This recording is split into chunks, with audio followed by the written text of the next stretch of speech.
सप्रेम साहिब बंदगी। सुब्रो कबीर साहब के चरणों में चरण बंदगी।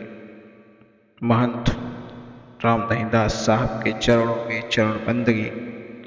महंत धीरज दास साहब के चरणों में चरण बंदगी।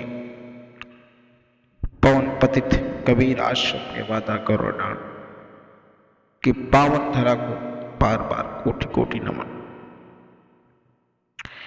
बंधुओं, मनुष्य इस संसार में किस प्रकार से यहां आकर इस मकड़ जाल में फंस गया है। वह नाना प्रकार की भक्ति करना चाहता है, लेकिन उसे सत्य की खोज नहीं होती, सत्य का ज्ञान नहीं होता, उसका बोध नहीं होता। वह प्रायः गलतियां पे गलतियां करता जाता है और उसी को वह दोहराता जाता है। कोई उसे मिल गया तो कह दिया माता काली की पूजा करो और चढ़ाओ चढ़ाओ। उसमें उसने कितना पाप लिया वह उसको खुद नहीं समझ में आता, क्योंकि जिस भी जीव हत्या को वह करता है या करवाता है, जिसकी बलि देता है, वह उसके कर्म के बही खाते में लिखे जाते हैं। लेकिन उसको तनिक भी समझ में नहीं आता और वह कहता है कि मैं धर्म की राह पर चल रहा हूं, मैं शास्त्र के अनुकूल चल रहा हूं, शास्त्रों में जो लिखा गया है मैं कह रहा हूं।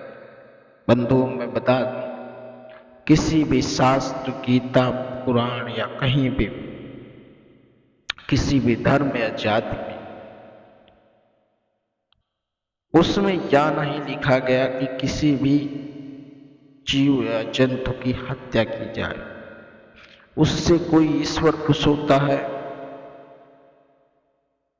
उससे कोई भगवान खुश होता है, उससे अल्लाह खुश होते हैं, उससे यीशु खुश होते हैं, पैगंबर खुश होते हैं। यह सिर्फ एक छलावा है, क्योंकि उनके पास वह गुरु नहीं होता जिससे उनको सही दिशा मिल सके। बंधुओं, एक प्रसंग बता दूं। एक बनिया था, वह सब्जी बेचता रहा, ठीक ठाक उसकी दुकान चलती थी। उसके तराजू पर एक 50 ग्राम का पत्थर था। उस पत्थर से वह जो भी 50 ग्राम लेता उससे तौलता।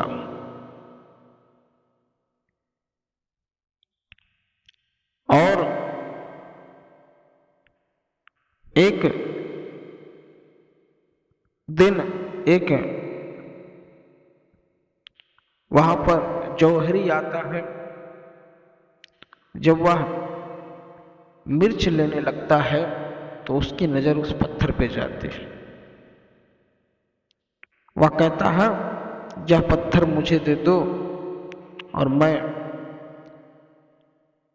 तुम्हें 5000 रुपए दूंगा। वह बनिया सोचता है कि इस 10 रुपए के पत्थर के लिए ये पागल मुझे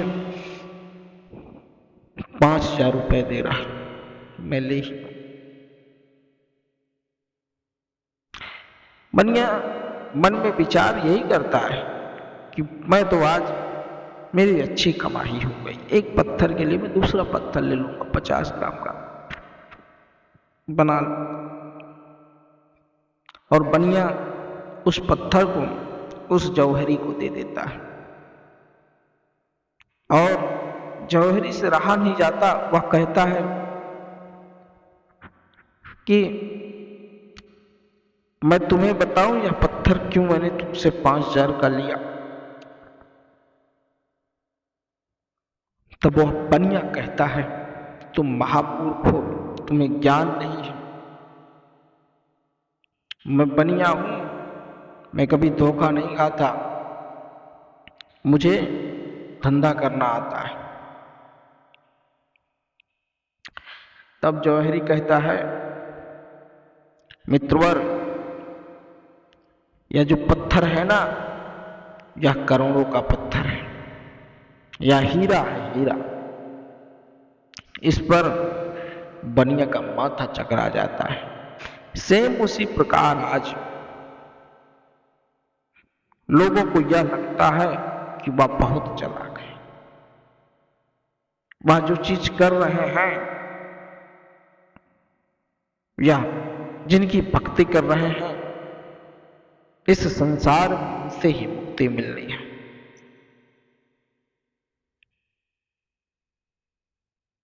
लेकिन उनको यह नहीं पता कि सच्चा गुरु ही तुम्हें मुक्ति के राह पर ले जाएगा। जब तक गुरु तुम्हारा सही नहीं होता, तुम मुक्ति की राह पर नहीं चल सकते। अगर गुरु ही सही ना मिला तो तुम्हें भरमाता रहेगा। जिस प्रकार से लोग पाखंडवाद में सम्माहित हैं, उसका जीता जाता सबूत है। वह तमाम पूजा अर्चना करते हैं, लेकिन उनका मन निर्मल नहीं होता। उनके मन के अंदर वह लालसा हरदम रहती है। जो व्यक्ति अपना मन निर्मल नहीं कर सकता, उसे कभी भी परमपिता परमेश्वर के दर्शन नहीं होते, दुर्लभ हो जाते हैं ऐसे लोग। वह चाहे कितना पूजा पाठ कर ले, चाहे कितने तीर्थ व्रत चले जाए, चाहे जितना गंगा स्नान कर ले, गोमती स्नान कर ले, नर्मदा स्नान कर ले, सरयू स्नान कर ले, लेकिन उसका न तो पाप धुलता है और ना ही से परम पिता के दर्शन होते हैं।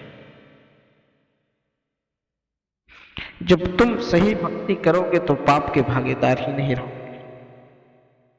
इसलिए बंधुओं, सतगुरु कबीर साहब के शरण में आओ। सतगुरु कबीर साहब के शरण में आकर सारे दुख को